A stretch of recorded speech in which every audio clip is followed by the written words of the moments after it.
So it's usually not talked about in history, but the World History AP course tries to focus evenly on every region in the world.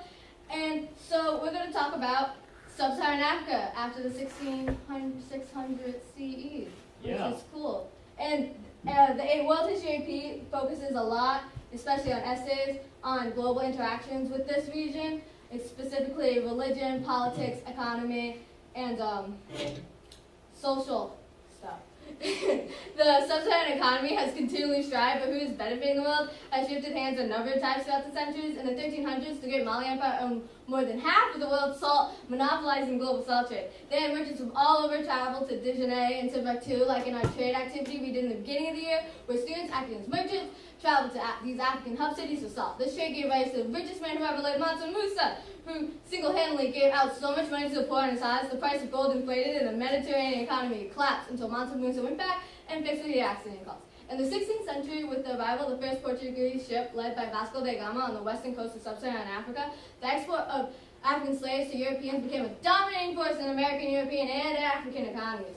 With the high mortality rate of slaves in Latin America, trade slaves became vital to ensure the prosperity of their agricultural economy.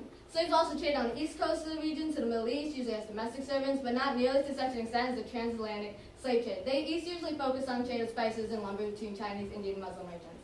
After the colonization of mostly all of sub-Saharan Africa by European empires, by the 19th century, the African economies deteriorated and became highly dependent on the European occupiers, who exploited the region's bountiful and natural resources to boost their own economies. African nations remain in the state even after the liberation and are just recently recovering and industrializing their economy, which is very sad. Sad face.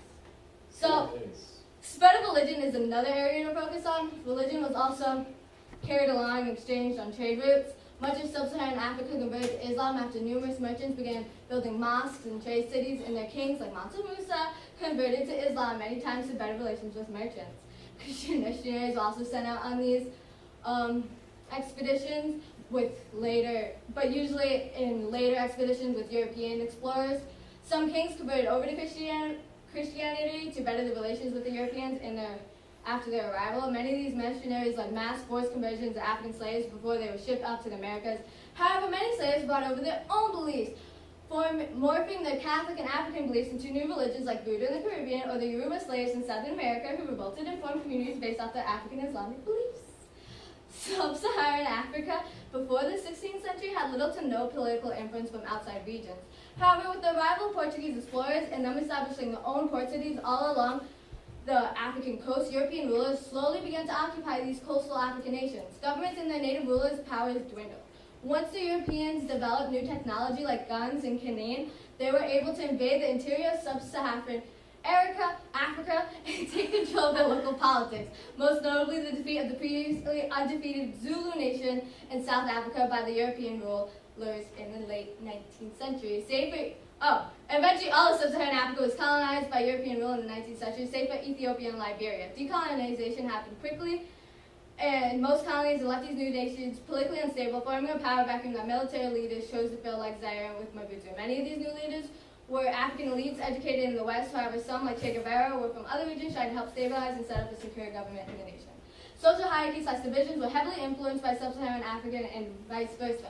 The transatlantic slave trade changed the social makeup of most Western sub-Saharan Africa, changing the region to mostly women and children. It also changed social hierarchies in America, since most slaves were from Africa, so had darker complexion. A caste system was built off of skin color, with the lighter the skin, the better. The caste was also set up in Africa between natives and European settlers. The Berlin Conference in 1884 completely divided the region amongst European empires without regard to local linguistic, ethnic, and religious divisions, causing great problems when Africa was decolonized and European set borders were still in place, like the Rwandan genocide between the Tutsis and Hutus, which is really sad, because genocide. Hotel Rwanda. Yes! Remember that Hotel Rwanda movie we watched in 8th grade? Super sad. The sub-Saharan African region had a unique history, interconnected with other regions throughout the globe. It was more than just the slave trade in the 18th century. Knowing these global interactions will get you a higher grade on your AP exam, which everybody wants. Yay!